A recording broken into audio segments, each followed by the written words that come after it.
For 49 years, the ocean was his home. Then, on one calm afternoon, it turned on him. And it took the one man everyone believed it never could. His name was Tamayo Perry. And to understand why his death shook an entire island, you have to understand that this was not a swimmer who drifted too far, or a tourist who ignored a warning. This was a professional lifeguard, a world-class surfer, a man who had spent nearly his whole life inside the water off the coast of Oahu, and who knew its every mood better than almost anyone alive. If a single person on that island was untouchable in the sea, it was him. And that is exactly what makes this story so hard to shake. Perry was born in 1975 and raised on the eastern side of Oahu, just around the corner from the North Shore. He grew up in the shadow of the Banzai Pipeline, a stretch of water so beautiful and so violent that surfers simply call it the deadliest wave in the world. Most people spend their entire lives afraid of a place like that. Tamayo spent his learning to master it. He started surfing at 12, often borrowing boards because he had no sponsor and almost no money. As a teenager, he grew close to another kid from the neighborhood who lived near Pipeline, a young musician named Jack Johnson, who would one day become a global pop star. But the water recognized something in Tamayo. He built a tube riding style so clean that seasoned professionals would stop and watch. In 1999, he won the trials of the Pipeline Masters, and the door to a professional career swung wide open. That could have been the whole story. A local kid who conquered the most dangerous wave on Earth. But the ocean had already tried to take him once before. In 2005, Tamayo was surfing Pipeline when another surfer's board came flying loose and struck him in the head. The impact opened an 8-inch gash across his scalp. Doctors needed nearly 50 staples to close it. Friends described it as an injury that nearly peeled his skull from ear to ear. It was the kind of accident that ends careers and sometimes ends lives. He survived, and here's where the story turns.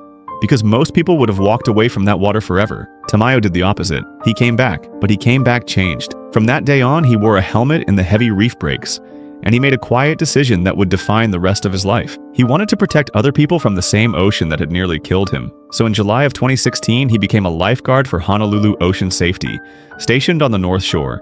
Understand what that means. Being a pipeline lifeguard is not an ordinary job. You do not sit in that tower unless a small circle of elite watermen decides you have earned it. The people Tamayo pulled from danger were some of the fittest, most skilled surfers on the planet. He was the one they trusted when everything went wrong. He knew that water better than 99% of the people who had ever touched it. He and his wife, Emilia, a former professional bodyboarder from Australia, even ran their own surf school, teaching strangers how to respect the sea. They had met years earlier in the water itself, when she was bodyboarding out toward a pipeline wave. She had moved to Hawaii from Australia at just 18, and not long after they met, they married. The ocean had given him everything he loved. His entire adult life had become a mission of safety.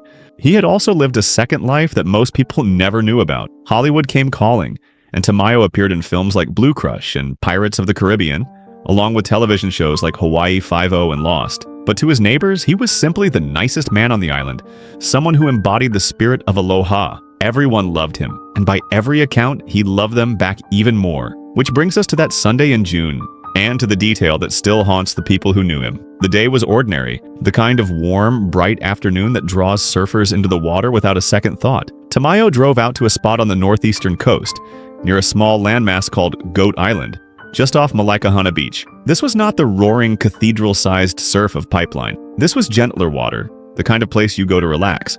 He was paddling out to surf alongside others, exactly as he had done thousands of times before. There was no storm, no warning, no sign at all that this day was any different from the 10,000 that came before it. And that is the cruelty at the very center of this story. There was nothing there to fear. Somewhere in that calm water, out of sight beneath the surface, a shark had moved into the area. No one saw it coming, not the other surfers.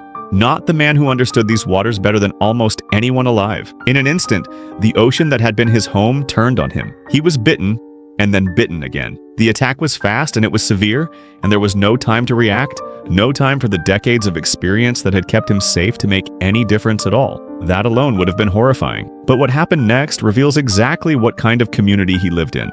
The other surfers did not scatter. One of them reached Tamayo in the chaos and pulled him through the water toward the safety of the island. These were not first responders. They were ordinary people in the surf who refused to leave one of their own behind. Just before 1 o'clock in the afternoon, a caller reached emergency dispatchers and reported the unthinkable, that a surfer in the water appeared to have suffered more than one shark bite and was gravely hurt. The response was immediate. Honolulu Ocean Safety, along with fire, police, and emergency medical crews, rushed toward Malekahana Beach. His own colleagues, the lifeguards he had worked beside for years, brought his body back to shore on a jet ski. And here's the part that broke them. The man they were racing to save was one of their own. When they finally reached the sand, paramedics could do nothing more. Tamayo Perry, 49 years old, was pronounced dead on the beach he had spent his life protecting. The people who carried him home were not strangers. They were the family he had trained beside in those towers, now carrying the body of a friend. The news moved across the island fast, and it left a strange, stunned silence behind it. Because what made this death so shocking was not only who he was, it was how rare it truly was. Officials later confirmed that this was the first fatal shark attack off the island of Oahu in more than 2 decades.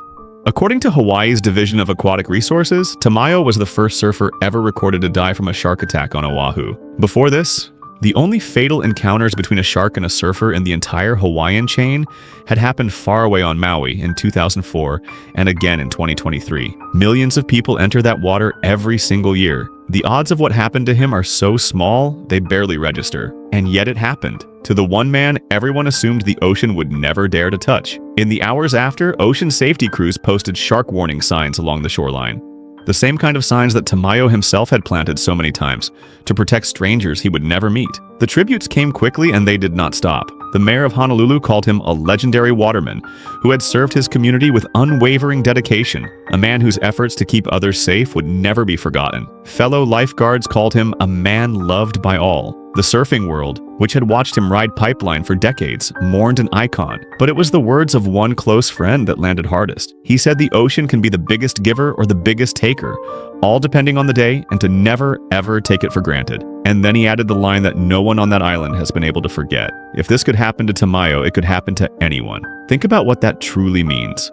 This was not carelessness. It was not a warning ignored or a rule broken. It was the exact opposite. It was a man who did everything right, who respected the water more than almost anyone alive, who had already survived it once, and then dedicated his entire life to helping others survive it too. And still, on an ordinary afternoon in gentle surf, the ocean reminded everyone watching that it answers to no one. Not to skill, not to experience, not to love. That is the part that lingers. We like to believe that knowledge keeps us safe, that if we are only careful enough and respectful enough, the wild things of the world will spare us. Tamayo Perry knew the sea as intimately as a human being ever can. He had earned every ounce of that trust, and the sea took him anyway, quietly, in a place he had every reason to feel completely safe. He left behind his wife, Amelia, his father, and an entire island that considered him one of its very finest. 3 weeks later, on July 14th, thousands of people gathered on the north shore to say goodbye. They filled the field at Sunset Beach, then walked across to Pipeline, the wave he had ridden his whole life, the same wave where he had met Amelia and asked her to marry him. Hundreds paddled out together and formed a circle on the water. His childhood friend, the musician Jack Johnson, played songs in his memory. A fire helicopter dropped flowers over the reef, and there, in the wave that made him, his ashes were finally returned to the sea. He also left behind a truth that no one on that coast can unlearn. The ocean is not our home. We are only ever visitors in it, and even the most experienced waterman on the North Shore could not change that. He gave the sea 49 years. He gave it his love, his trust, his whole life, and in a single afternoon it took all of it back. Respect the water. Never turn your back on it, because it does not care how well you know it. It only knows that you are there,